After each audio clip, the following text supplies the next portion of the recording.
Kali ini saya akan membahas mengenai etika publik dengan metode mind mapping. Yang pertama, kita harus memahami apa itu etika.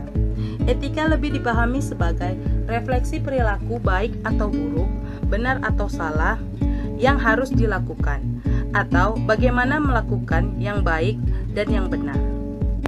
Selanjutnya, pengertian kode etik, yaitu peraturan-peraturan yang mengatur tingkah laku dalam suatu kelompok khusus, yang sudut pandangnya hanya ditunjukkan pada hal-hal prinsip dalam bentuk ketentuan-ketentuan tertulis. Menurut Undang-Undang ASN Pasal 5, terdapat 12 kode etik ASN.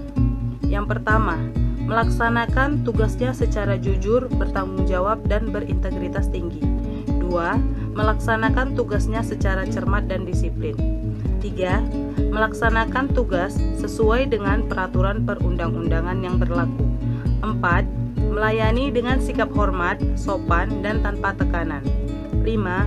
Melaksanakan tugas sesuai dengan perintah atasan sejauh tidak bertentangan dengan peraturan perundang-undangan dan etika pemerintahan. 6. Menjaga kerahasiaan yang menyangkut kebijakan negara. 7. Menggunakan kekayaan dan barang milik negara secara bertanggung jawab, efektif, dan efisien. 8. Menjaga agar tidak terjadi konflik kepentingan dalam melaksanakan tugasnya. 9. Memberikan informasi secara benar dan tidak menyesatkan kepada pihak lain yang memerlukan informasi terkait kepentingan kedinasan. 10. Tidak menyalahgunakan informasi internegara, tugas, status, kekuasaan, dan jabatannya untuk mendapat atau mencari keuntungan atau manfaat bagi diri sendiri atau untuk orang lain. 11. Memegang teguh nilai dasar ASN dan selalu menjaga reputasi dan integritas ASN. Dan 12. Melaksanakan ketentuan peraturan perundang-undangan mengenai disiplin pegawai ASN. Definisi dan ruang lingkup etika publik. Etika publik yaitu refleksi tentang standar atau norma yang menentukan baik atau buruk, benar atau salah perilaku, tindakan, dan keputusan untuk mengarahkan kebijakan publik dalam rangka menjalankan tanggung jawab pelayanan publik. Ada 3 fokus utama pelayanan publik. Yang pertama, pelayanan publik yang berkualitas dan relevan. Kedua, sisi dimensi reflektif sebagai penimbang dan alat evaluasi.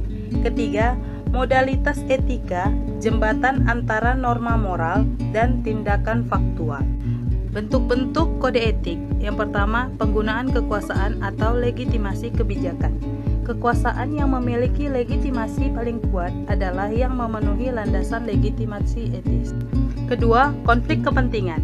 Setiap pegawai ASN harus menghindari konflik kepentingan dalam pelaksanaan tugasnya, karena akan mengakibatkan penyalahgunaan kekuasaan, pengerahan sumber daya publik yang kurang optimal, dan peningkatan kesejahteraan rakyat yang terabaikan.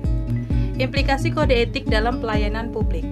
Sosialisasi dari sumber-sumber kode etik itu beserta kesadaran dan penyadaran akan perlunya menaati kode etik harus dilakukan secara berkesinambungan dalam setiap jenis pelatihan kepegawaian untuk melengkapi aspek profesionalisme dan aspek kognis dari seorang pegawai sebagai pelayan publik.